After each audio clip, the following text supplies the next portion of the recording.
আমাদের বিয়ে হয়েছে আজ 3 মাস হলো, কিন্তু আমরা আলাদা থাকি। আমি খাটে ঘুমাই, সে ফ্লোরে বিছানা করে ঘুমায়। একটাই কারণ, তাকে আমি স্বামী হিসেবে মেনে নিতে পারছি না। কিন্তু তার নাক ডাকা আমি অলরেডি মেনে নিয়েছি। পরের দিন এই বিষয়গুলো নিয়ে তার সাথে কথা বলার জন্য তাকে বললাম, আপনার সাথে কথা আছে। সে বলল, আমারও কিছু কথা আছে। ও মা, বুঝলাম না সে কি বলবে আমাকে। তাই আমি বললাম, আপনি আগে বলুন। উনি বলল, দেখো, আজ আমাদের বিয়ে হয়েছে 3 মাস, তো আমরা কি এভাবেই থাকবো? এভাবে জীবনযাপন আমি আর নিতে পারছি না। আর বুঝলাম তোমার আমাকে পছন্দ হয়নি, তো এখন তুমি কি চাও?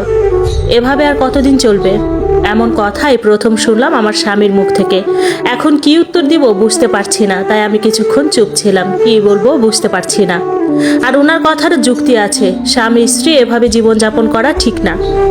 আমি কিছুক্ষণ পর ওনাকে বললাম, আপনি যা বলছেন তা ঠিক, কিন্তু আমার কিছু শর্ত আছে, আপনাকে তা মেনে চলতে হবে। উনি বললেন, আচ্ছা বলো কি শর্ত। আমি বললাম, প্রথমত আপনার শরীরের ওজন ঠিক করতে হবে, এই জন্য জিমে ভর্তি হতে হবে। আপনার ওজন 100 কেজির নিচে আনতে হবে। আর যখন তখন খাবার খেতে পারবেন না। প্রতিদিন স্বাস্থ্যের জন্য সবজি এবং নিয়ম করে খাবার খেতে হবে। রাতে আর সকালে তৈল ছাড়া রুটি খেতে হবে, দুপুরে সবজি ভাত। খুব সকালে ঘুম থেকে উঠে দৌড়াতে হবে 1 ঘন্টা করে। বিকালে জিমে যেতে হবে ব্যায়াম করার জন্য। এরকম অনেক শর্ত আমি তাকে দেওয়ার পর উনি আমার দিকে এক নজরে তাকিয়ে থাকলো, কিছু না বলে রুম থেকে বের হয়ে গেল। আমিও কিছু বুঝলাম না। তারপর আমার মনে হলো উনি মনে হয় এগুলো মানবে না, কেননা উনি অনেক অলস টাইপের লোক। সব ধরনের অরুচি কাজগুলো উনি করে থাকে।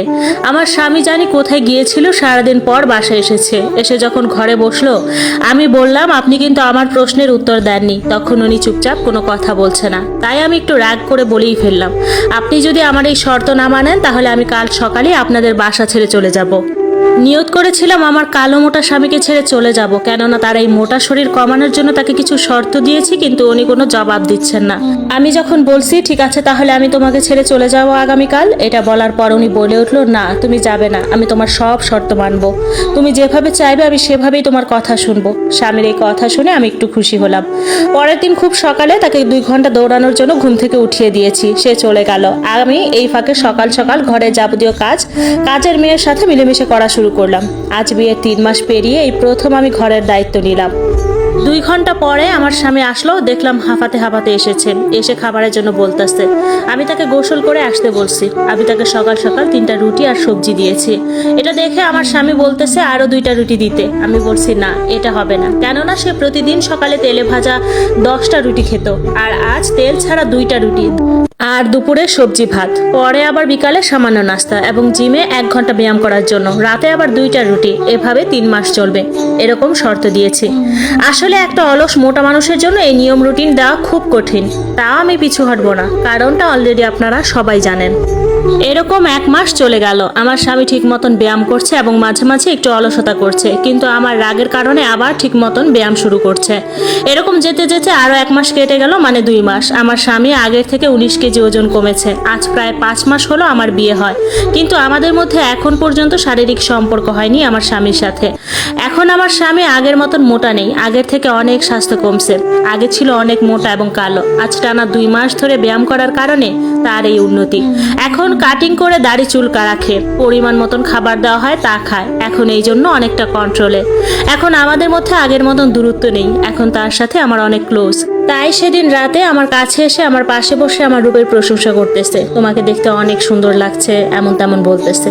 আমি তার কথা শুনে সেদিন অনেক হাসছিলাম। হঠাৎ সে বলে উঠলো, আজ অনেক দিন যাবত নিচে ঘুমাই, আজকে খাটে ঘুমানো যাবে? এটা শুনে আমি অবাক হলাম। আমি বললাম, কেন আজ খাটে ঘুমাতে মন চাইলো? সে বলল, আর অপেক্ষা করতে ভালো লাগতেছে না, আজকে আমরা মিলন করতে পারি না?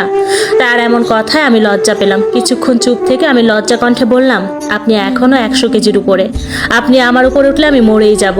এটা বলে আমি একটু জোরে হাসছিলাম। আরো বললাম যে শর্ত ছিল 3 মাস পর। এটা শুনে সে অনেক মন খারাপ করলো, নিচে গিয়ে চুপচাপ শুয়ে পড়লো।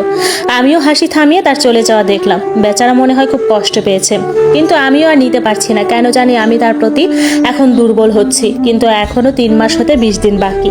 আমার স্বামী দিন দিন রোমান্টিক এবং ব্ল্যাক হ্যান্ডসাম হচ্ছে। একদিন রাতে সে কি করলো, আমি তখন গভীর ঘুমেছিলাম। তখন উনি চুপি চুপি খাটে এসে আমার শরীরের বিভিন্ন জায়গায় স্পর্শ করতে লাগলো। আমিও টের টের পাচ্ছে, কিন্তু ঘুমের ঘোরে আমার সেই স্পর্শ ভালোই লাগছিল, তাই আমি কিছু বলছি না।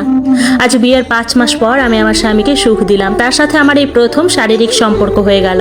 এরপর থেকে আমি শারীরিক সম্পর্ক করতে তাকে আহ্বান করতাম। দেখতে দেখতে আমার বিয়ের 1 বছর হয়ে গেল। এখন আমি 3 মাসের গর্ভবতী। এই গর্ভবতী হওয়াতে আমার শাশুড়ি সবচেয়ে বেশি খুশি হয়েছেন। আমাকে সেবা যত্ন করার জন্য বাড়িতে নতুন আরেকজন কাজের মেয়ে রাখলেন এবং বাড়ির সবাই মিলে আমার সেবা যত্ন করতে শুরু করেছে। আমার স্বামী আগের থেকে অনেক স্বাস্থ্য কমিয়ে ফেলছে। এখন সে 90 কেজির মতন।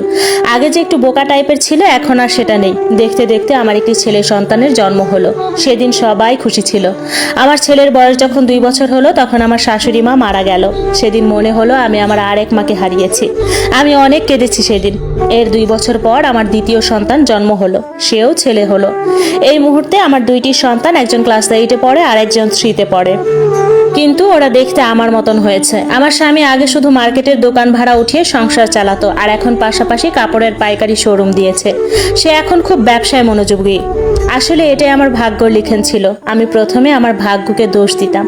আসলে নিজের কর্মফল দিয়ে ভাগ্যে পরিবর্তন সম্ভব। আমি সেটাই করেছি।